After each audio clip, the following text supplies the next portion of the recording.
Is golf instruction being reshaped right now by Scotty Scheffler and his coach, Randy Smith? I have so many of my students that come to me with their video analysis, and they're telling me, I'm letting go of my lag too early. I'm sliding my hips too much in the downswing. And if you look at Scotty's 8-iron here at the PGA Championship, you look at his stance at address, it's a little wide. He is always a little too close to the ball. That's why he jumps away from it. And then you look in the backswing and you notice how he has a decent turn.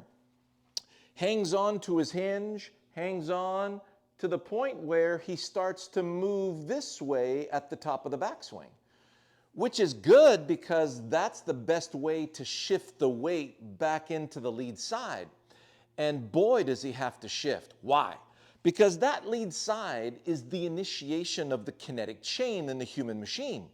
So if he doesn't get back to that lead side, he will not perform.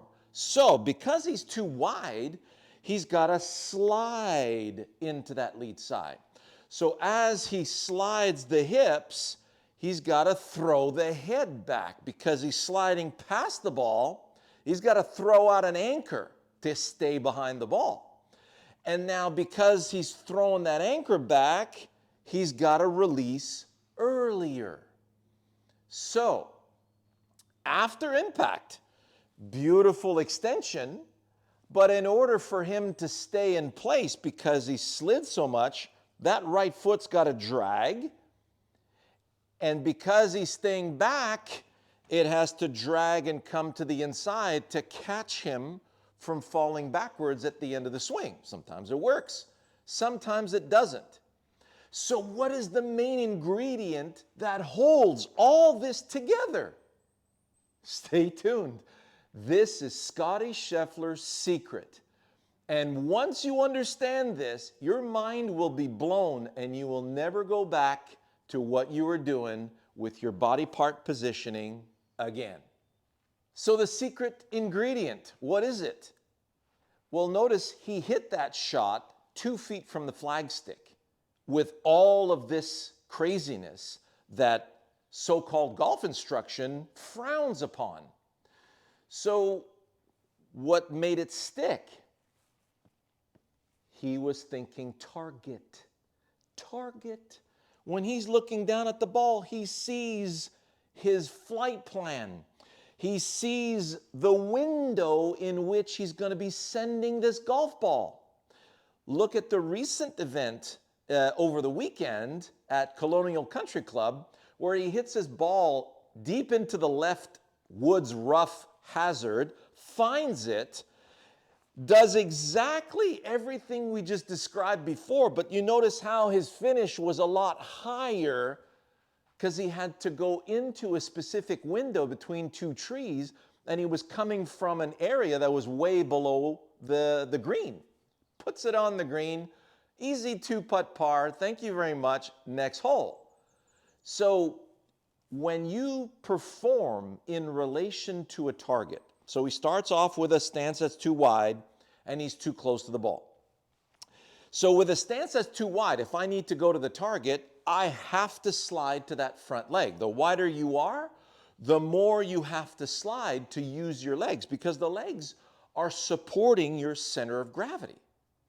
So now he slides past the ball, he's got to throw the head back, and then from there he's able to anchor his release into the direction of the target. So that target and that window that he has in his mind is what differentiates him from many players on tour. A lot of players on tour are looking for a position and they hope it fits the picture. Those are the less dominant ones with a lot of skill and talent. Now, if you look at Scotty, doesn't have the prettiest swing. I don't have the prettiest swing. So what we have in common is I'm going to a target. When I'm looking down at the ball, I see a red post that I'm starting the ball on, and a blue and white post where it's going to end at 150. I got my 9-iron in my hands right now. So I am feeling a release out toward the red post. And there you have it. Beautiful little draw.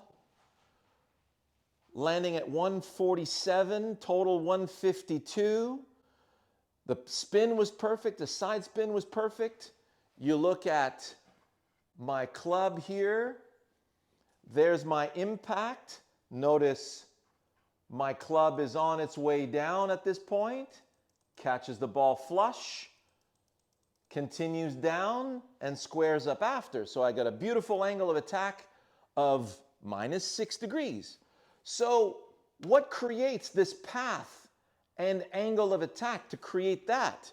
Well, when I'm focused on that red post, I see the blur of my club here needing to go to the right edge of my intermediate point, and I know that's a red post over there.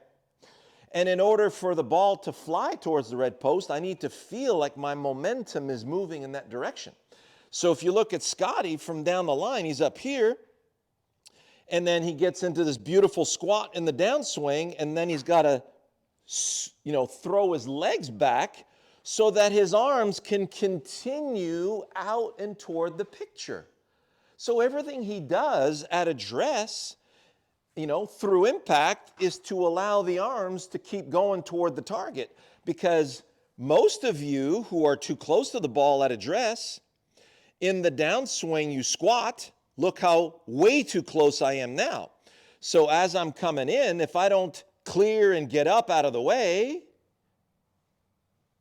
I'm going to shank it. I'm going to stick it in the ground. It's going to be horrible. But if I'm going toward the target, well, my brain has to secure the lead leg. Lead leg is using the ground to get my body out of the way, which Scotty does really nicely. And then you notice where his extension of his leg is. It's when he's moving that way, not when he's going toward the ball.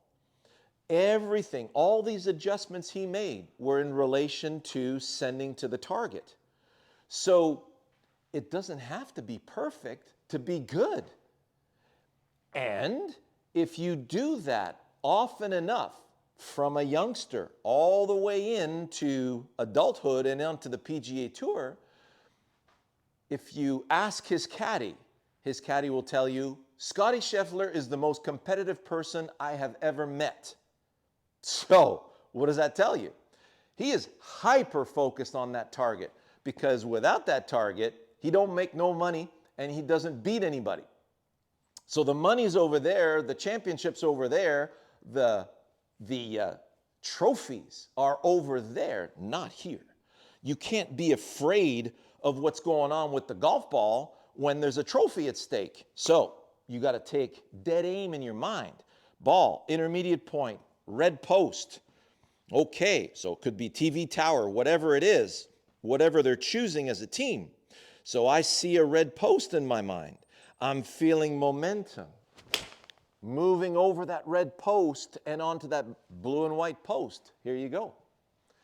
Landing right on the button right there. 152 carry. Beautiful shot starting to the right and coming back. Exactly how I envisioned it. Look at that beautiful impact right in the center of the face. Why is my impact so good? Because my ball is an intersection on the way to the target. Why is Scotty Scheffler such an amazing ball striker? You watch him. Because he's always hyper-focused on where he wants to put the darn ball. So stop going nuts about what's going on in the swing and really laser focus on that. What we're going to help you to do at Wisdom in Golf is show you what it feels like when you release toward the target versus releasing toward the ball. How are you going to organize yourself so that this is an intersection on the way there and you're predicting that that's in the way of you going that way? This is the holy grail of golf. This is where you need to be, okay? So let's take a massive page out of Scotty Scheffler's book and let's get to work finding our targets with what we own in our bodies. This is my body. My swing can't look like a Scheffler or a Rory or anybody else. It's my swing. Swing my swing. This is Shawn Clement's swing. And I have mastered my swing. I love what my swing can do. Okay? So I want this for all of you guys. We're going to find a way to make your anatomy and your mindset shine for you. See you soon.